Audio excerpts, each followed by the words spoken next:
We are the young ones. Let us gather and sing. Let our voices rise, rejoicing in the Lord our Maker.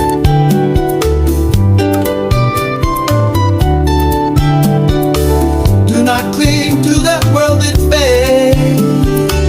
It passes, but we cry out to the Creator, who never tires of shaping us, so we may not fall into the traps of the evil one who lurks, hunting the weak, trying to stop us from finishing the task God gave us at birth.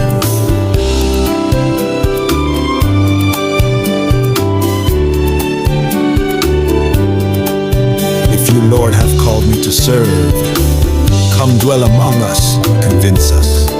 For when we shut our ears and close our eyes, we still raise our voices in heart.